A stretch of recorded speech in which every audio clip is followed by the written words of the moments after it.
la hora del miedo.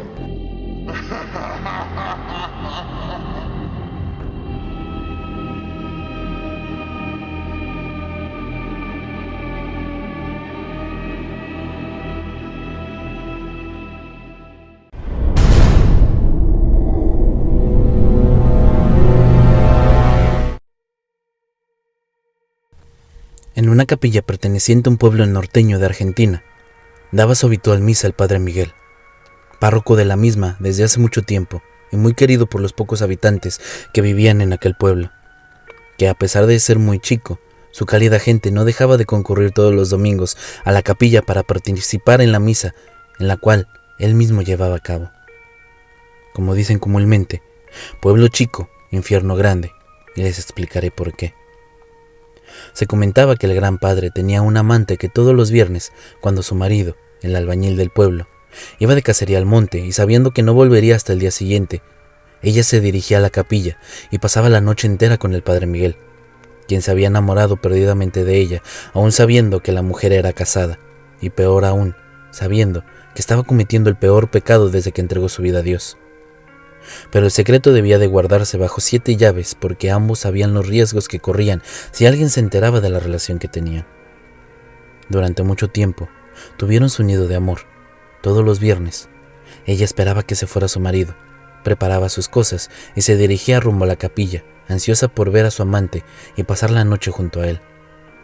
Al cabo de un tiempo, el secreto guardado bajo 7 llaves se escapó y comenzó a correr el rumor de que la señora del albañil misteriosamente acurría a la capilla los viernes por la noche cuando se quedaba sola, aún sabiendo de que a altas horas de la noche la capilla ya estaba cerrada para todos. Y sin embargo, entraba por un costado donde daba la habitación al padre Miguel y hasta el amanecer no se retiraba. Obviamente, aquel rumor llegó a los oídos del marido, que no le dio importancia al principio. Pero luego, como se empezó a correr por todo el pueblo, prestó más atención y quiso sacarse la duda, prometiendo que si eran cierto esto, los mataría a los dos. Era viernes, por la mañana, y comenzó a preparar todo como era costumbre para irse al monte de cacería. Si bien anochezca, él se iría. Le preguntó si quería que esa noche se quedara con ella, teniendo en cuenta que todos los viernes la dejaba sola, pero solo lo hacía para ver la respuesta que obtenía de su esposa. Ella le contestó que no, que se fuera tranquilo, que cenaría algo y se iría a la cama temprano porque se sentía cansada. Todo transcurrió con normalidad durante la tarde. Llegado el momento, alistó sus cosas, le dio un beso a su mujer y salió rumbo al monte como todos los viernes. Ella esperó unos minutos y comenzó a cambiarse. También, como todos los viernes, iba a encontrarse con su amor secreto. Al menos, eso ella creía, que aún era su amor secreto. Salió con destino a la capilla donde la esperaba el padre. Cuando llegó, golpeó 2 veces la puerta como de costumbre, y nadie salió. Volvió a golpear con insistencia y la puerta se abrió sola como si alguien ya le hubiese quitado la llave. Entró y llamó a Miguel, ya con una extraña sensación de que algo no estaba bien. Miró hacia la otra puerta que comunicaba directo a la capilla. Esta se abrió de golpe, pero para su sorpresa, no era el padre quien entró con violencia, sino su marido, que luego de haber asesinado al párroco, de un solo salto se la abalanzó sobre el cuerpo y la empujó contra la pared. Ella cayó al suelo inconsciente. Luego la levantó y la llevó hacia el monte donde cavó un profundo pozo y la enterró viva. No murió de golpe, No murió del golpe que se dio en la cabeza, sino asfixiada cuando la enterró para que sufriera más, por todo lo que le había hecho. Al padre, previo a que ella llegara a la capilla, le había cortado la cabeza con un machete que solía llevar en su cacería. Cavó otro pozo al lado donde había enterrado a su mujer. Se dirigió nuevamente a la capilla y sacó el cuerpo del cura para luego enterrarlo en otro lado. Hizo una cruz con 2 pedazos de madera y lo clavó justo en el centro de los dos. Se cortó la punta del dedo y con su propia sangre escribió en él la cruz: traidores. Pasaron muchos años, pero aún queda en el pueblo la historia de aquella época del cura y su amante, que fueron asesinados a sangre fría. Muchos dicen por ahí que si pasas por el lugar a altas horas de la noche, podrás ver al padre Miguel caminando por el monte en busca de su cabeza, y buscando venganza, con toda su furia, contra todo aquel que se encuentre en su camino.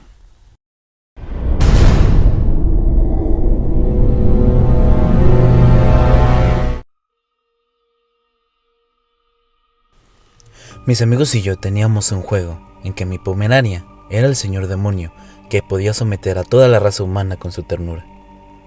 Ella no solamente era linda, ella exigió obediencia. Sus pequeños ladridos eran ley de Pomerania. Las personas que normalmente estarían molestas con los perros Yapi se enamoraron de mi perrito Yapi. Las personas que preferirían dejar caer bolas de pelusas de pelo aquí hasta el próximo jueves se convirtieron en pomeranias amorosas, que a su vez pusieron los ojos en mi pequeña bola de pelusa. Era algo sobre un movimiento de su pequeña cola esponjosa, o lo pequeña que era ella, que hizo que todos quisieran recogerla y darle abrazos y bocadillos. Yo les contaba a mis amigos cuentos sobre cómo arrastraba a otros pompones a la casa por mi abuela, con sus colas, y tiraba la basura con sus respectivas áreas para afirmar su dominio. Incluso golpeó al chihuahua de un amigo hasta someterlo una vez. Y es bien sabido que estos perros son pequeños bastardos feroces que buscan una pelea. ¡Demonios! Ella había vencido a cualquier cosa dentro del alcance de sus habilidades en la sumisión que amenazaba su posición de superioridad. Ella realmente era demoníaca de esta manera, pero todavía era linda porque era muy pequeña. Mis amigos y yo teníamos la posibilidad de comenzar un culto dedicado a mi lindo y pequeño Pomerania, pero por supuesto, es un objetivo poco realista, aunque todavía quiero hacerlo porque esa es mi idea. Todavía bromeábamos al respecto hasta el día de hoy, a pesar de todo lo que me ha estado pasando por la noche. Mis amigos no lo saben, y se los digo, son del tipo escéptico. Yo también lo sería, hasta que me pasó a mí. Todo comenzó hace 2 meses y medio, cuando hice un santuario improvisado para mi pequeño perrito, después de que ella murió. Acababa de mudarme a una pequeña ciudad incómoda y grosera, después de que un amigo con el que vivía tomara la estúpida decisión de mi vida. El nuevo lugar estaba aterradoramente inquieto. Con esto quiero decir que estaba en silencio, tan silencioso que el viento no hizo ruido cuando asaltó brutalmente las ramas de los árboles golpeando mi ventana. Por desgracia, esa es otra historia para otro día. Una vez que me instalé, comencé a sentirme incómodo. Había algo fuera de lugar, en aquel lugar donde no podía poner el dedo. Así que comencé a quemar incienso para ayudarme a relajarme, y con suerte, calmar el miedo inexplicable que comencé a sentir una vez más en las que cuales se apagaban las luces. Entonces sucedió. Mi incredulidad de toda la vida en los demonios y en lo sobrenatural se hizo añicos mientras dormía boca arriba. Sentí que algo se asentaba en mi regazo. Era una reminiscencia de cómo mi Pomerania yacía sobre mí cuando todavía estaba viva. Tomé algo de consuelo en este momento, en este sentimiento perturbador, ya que todavía estaba devastado por la pérdida de mi pequeño Pomerania. Esperaba que ella estuviera ahí, si llegaba a ese lugar, pero lo sabía mejor, así que permanecí en mi posición durante toda la noche. Fue así durante varias noches, pero en lugar de sentir consuelo, sentí temor cuando cada noche pasaba a la siguiente. Sabía que algo demasiado bueno era para ser verdad en toda esta situación, teniendo en cuenta lo aterradoramente quieta que se volvía cada noche que pasaba. Yo tenía razón, ya que después de algunas semanas de terrible paz, sentí que algo subía de mi regazo en mi vientre, tal como mi perrito solía hacer cuando ella estaba a punto de querer ir a orinar. Lentamente abrí los ojos y fui apuñalado por el instinto con un terror abrumador. Mi aliento se atrapó en mi garganta mientras contemplaba el Pomerania medio decadente. Era como un zombi parado en mi vientre. Partes de su pelaje estaban enmarañadas con una sustancia misteriosa, mientras que otras partes de él todavía estaban gloriosamente llenas. Ella movía con entusiasmo su pequeña cola esponjosa, mientras su lengua colgaba con hambre desde la pequeña boca, medio llena de dientes afilados. Ella lamió sus patas mientras me miraba con ojos viciosos y rojos, como si yo fuera su bocadillo. Algo me dijo que mirara sus pies, pero tenía miedo de que si rompía el contacto visual, sería una mala noticia para mí. Aún así, la voz gritó: ¡Mira los pies! Miré las patas del perro demoníaco, pero no estaban ahí. Lo que una vez fueron pequeñas patas preciosas, ahora eran unos tocones sangrientos. Empecé a llorar inconsolablemente. Era como los horribles sueños que tuve cuando ella estaba viva. Los muñones ensangrentados se estamparon en mi vientre, atrayendo mi atención. Inmediatamente traté de calmarme, pero las lágrimas saltaron de mis ojos. Durante el resto de la noche, yo me quedé despierto y petrificado, mirando al demonio Pomerania, estampado en mi vientre, con sus muñones ensangrentados. Ella no hizo nada para hacerme daño, pero esa mirada viciosa en sus ojos era casi tan aterradora como la quietud de la pequeña ciudad suburbana, grosera e inconveniente en la que vivo. Todas las noches, mi perrito demoníaco me hace una visita. Ella se para sobre mi vientre y estampa sus pequeños muñones ensangrentados hasta que yo le preste atención. Tengo demasiado miedo al acariciarla. ¿Qué pasa si ella realmente me hace su merienda? ¿Qué demonios es esta sustancia que resumba por su piel? Traté de hablar con ella, elogiando su ternura y diciéndole que era una buena pomerania, pero empeoró las cosas. Corrió hacia mi cara y se sentó en mi pecho. Ella brilló hacia mí, con los ojos rojos como la sangre ardiendo con ira del diablo mismo, y comenzó a ladrar. Hizo un excelente trabajo suprimiendo mi risa. Los pequeños y lindos ladridos de la pomerania que emanan en la criatura horrible como la que convivo son suficientes para hacer reír a cualquiera, bajo cualquier circunstancia. Ella hizo un ligero movimiento de cabeza que reconocí al instante. El pequeño señor demonio quería bocadillos. Ahora que lo pienso, ¿qué tipo de bocadillos le gustarán a los perros demonios? Almas, sacrificios de animales, la sangre de los inocentes, boys band, mezcla de senderos. No sé, pero que tenía disponible era la mitad de una hamburguesa con queso de Wendy's. Solo tengo esto, dije con voz callada, mientras ofrecía tímidamente mi preciosa hamburguesa con queso. No más ladridos. Mis compañeros de cuarto podrían escucharte y seré desalojado. No se me permite tener mascotas. El Pomeranian medio descompuesto aceptó delicadamente mi ofrenda y tomó su lugar en mi regazo, donde ella lo devoró con avidez. Un pequeño y lundo eructo escapó de su boca demoníaca y rápidamente se durmió. Horas más tarde, me desperté con los muñones ensangrentados asomando mi cabeza y ojos deslumbrantes que intentaban parecer desesperadamente inocentes. Conocía esa mirada. «Necesitas ir al baño, ¿verdad?». Nerviosamente movió su cola esponjosa. Bien, la colé abajo y la dejé correr por el patio para encontrar un buen lugar para que evacuara sus intestinos. Grave error. El perro de la vecina tuvo un buen olor a hedor demoníaco y se volvió loco, alertando al resto de los perros del vecindario. Y yo sabía que esto no iba a terminar bien. Voy a ser desalojado, eso seguro. Apagué mi cigarro, que estaba a punto de encender, e intenté perseguir a esa pequeña pomerania, pero ella ya se había ido antes de que diera un paso en su dirección. Me congelé a mitad del paso cuando escuché los sonidos del infierno abriéndose y tragando entero a los perros de Pritzi. Las luces de las casas al azar parpadearon, y me desvié hacia las sombras, fingiendo que no sabía nada. Después de regresar a salvo a mi habitación, mi aliento de alivio murió en mi garganta. Este maldito demonio estaba en mi sofá durmiendo como si nada hubiera pasado. Me encogí de hombros.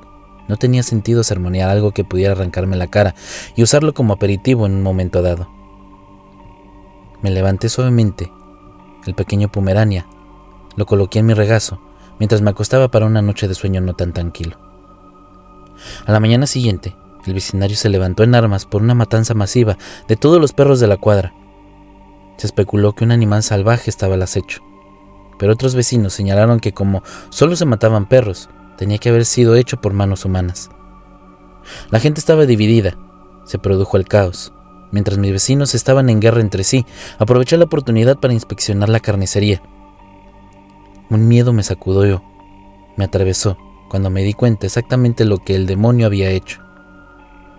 «¡Oh, diablos!», murmuré, mirando fijamente los cadáveres mutilados. Ella hizo bocadillos de todos los perros de la cuadra. Me reí para mí mismo. No es de extrañar que los vecinos no pudieran decidir qué mató a sus perros. Sin embargo, lo más aterrador fue pensar qué podría pasarles si se cruzaban con el camino en mi pequeño Pomerania. Lo peor de todo es qué podría pasarme a mí, ya que ella siempre está conmigo. Debería de sentirme responsable por la muerte de los perros. Pero yo no lo hago. ¿Qué se suponía que debía hacer? Dejar que un demonio se esté en la casa. Un demonio que ni siquiera se supone que yo debo tener. O tal vez, si lo descubren, perdería el techo sobre mi cabeza. ¿Alguien ha oído alguna vez aquella cosa de un demonio pomerania? Es el olor más fétido que puede existir. Eso, aparte de los esteroides. Estoy absolutamente seguro de que si no le dejo a mi pequeño demonio Pelusa un bocadillo, entonces yo podría convertirme en su bocadillo. Esta es una verdad legítimamente aterradora que me mantiene despierto por la noche. También tengo una regla de que si alguien entra a mi habitación, es obligatorio que deje un bocadillo atrás, sin excepciones. No seré responsable de que ese pequeño pomerania persiga cualquier cosa que yo no conozca y haga comida con ellos. Es lo único que se me ocurre para apaciguar a aquel pequeño demonio. Y hasta ahora, ha sido un exitoso plan. Nunca dejo que mis amigos escépticos vengan. Todavía es una broma entre nosotros, y ciertamente no necesitan saber cuál violento es realmente este pequeño indio pomerania. Probablemente yo tenga que ir al infierno por todo lo que estoy haciendo.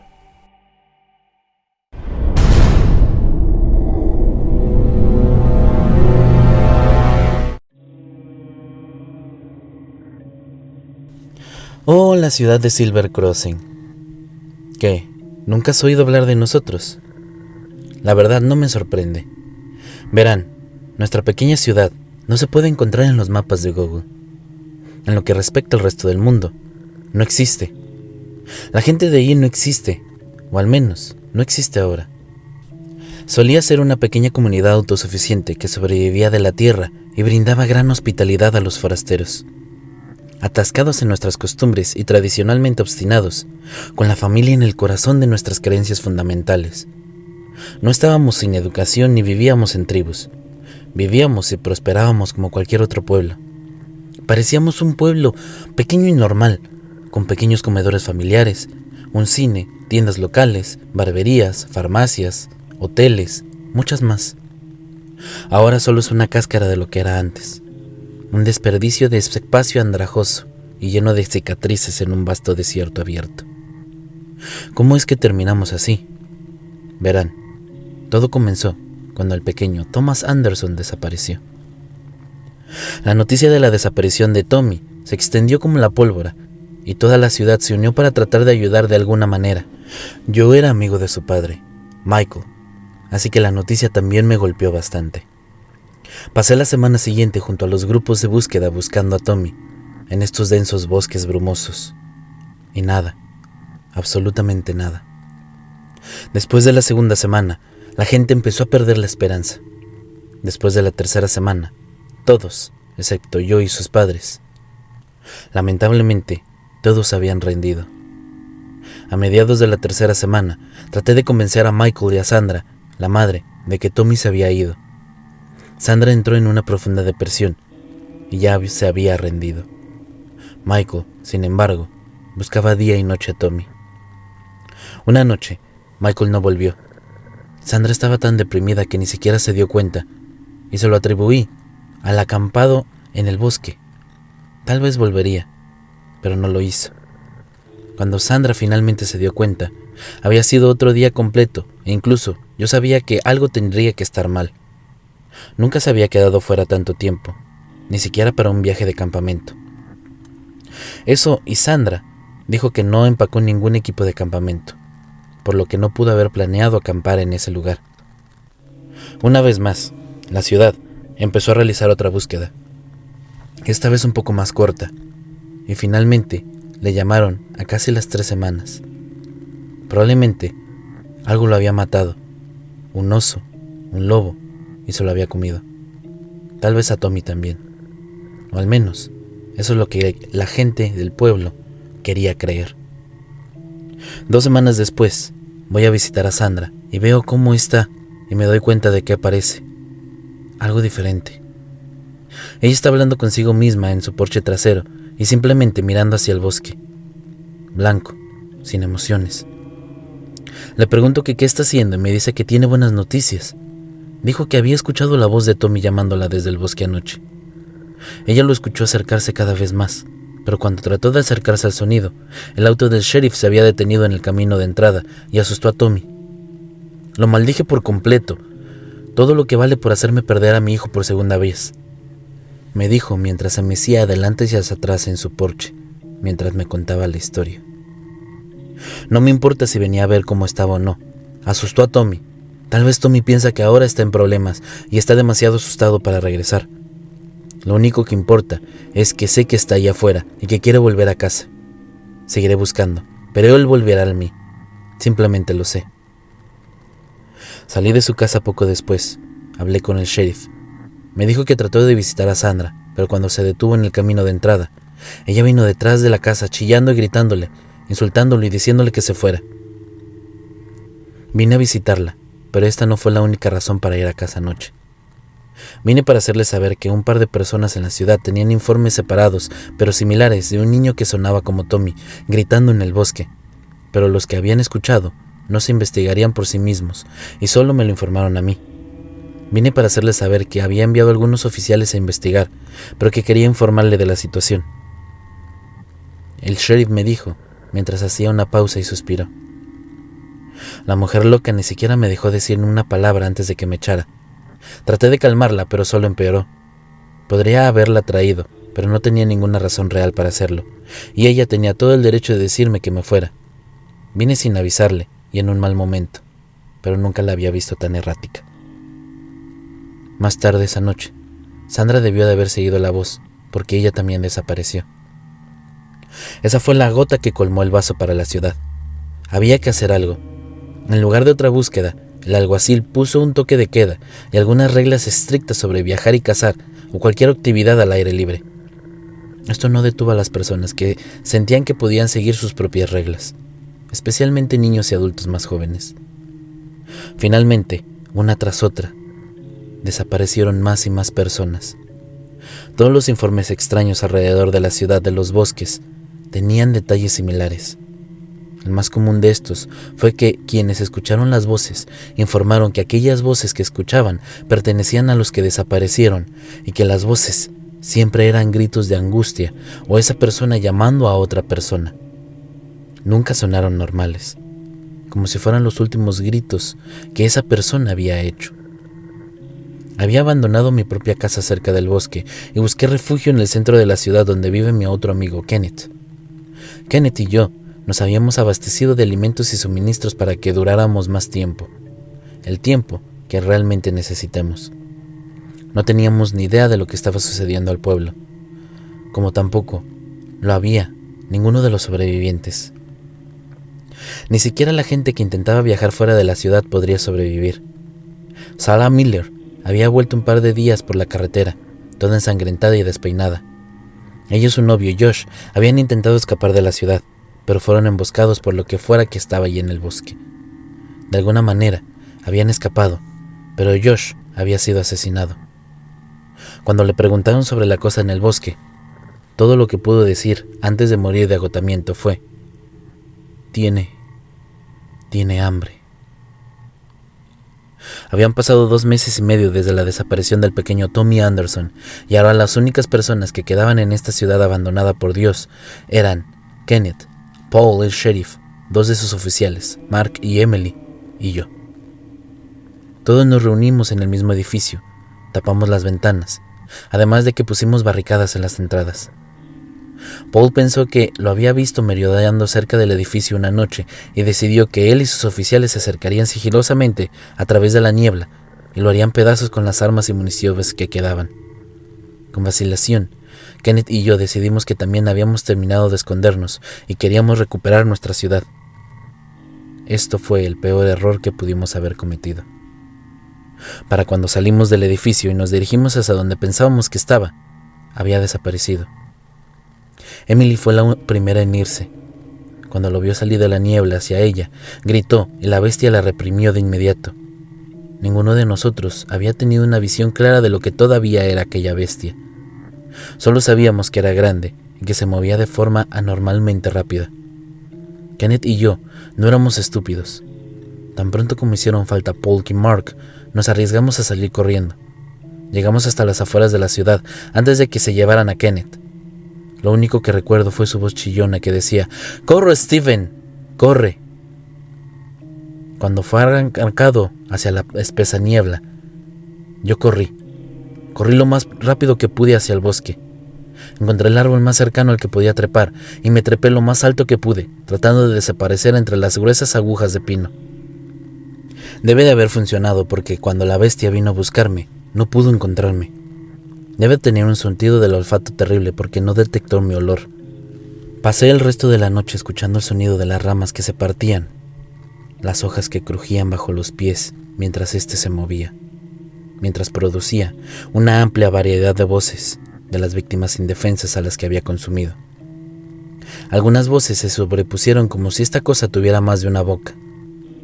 No debe de gustarle la luz del sol, porque en el momento en que el sol sacudió a la niebla que nadaba entre nosotros y los densos árboles, la bestia huyó y el bosque se quedó en silencio. Me tomó casi una hora reunir el valor para dejar la comodidad de mi árbol, pero lo hice. Rápida y silenciosamente me dirigí al río más cercano, donde me topé con una persona que estaba haciendo un poco de pesca recreativa en su bote. Me acogió y navegó lo más rápido que pudo de regreso a su ciudad, a unas millas de distancia. Afortunadamente su ciudad estaba lo suficientemente lejos como para sentirme más seguro. Esto por ahora. Estoy relatando todo esto para que, si les pasa lo mismo a este pueblo, quizás pueda dejar alguna evidencia para el próximo viajero o transeúnte. A quien pueda escuchar esto, por favor, presta atención a mi advertencia. Vuelva al lugar de donde viene y viaje solo de día. Si la niebla se acerca y comienza a escuchar voces provenientes del bosque, puede que sea demasiado tarde. Esos no son gritos de ayuda provenientes de personas necesitadas, incluso los niños. Y sé que suena terrible, pero no seas un héroe. Estos son los gritos de un depredador. Son una farsa de angustia estridente merodeando por el bosque. Es la bestia de Silver Crossing.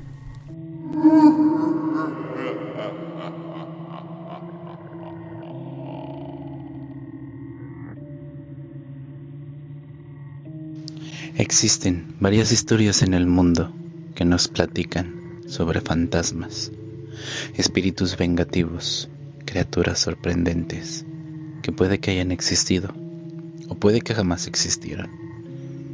Las leyendas están ahí por alguna razón. Gracias por acompañarnos. Si les gustó el video, dejen su like, compartan, suscríbanse y activen la campanita para que no se pierdan ningún video y ningún programa en vivo. Se aterrorizarán, se los aseguro. Si les gustó la música, es obra del fabuloso compositor Repulsive. El link a su canal estará en la descripción del video. Les dejo mis redes sociales para que puedan ver con nosotros, seguir nuevos proyectos, contarme sus historias y tal vez ustedes también formen parte de la hora del miedo. Mi nombre es Rob Gray. Ya saben, la verdad está allá afuera. Rest non verg. Hasta pronto.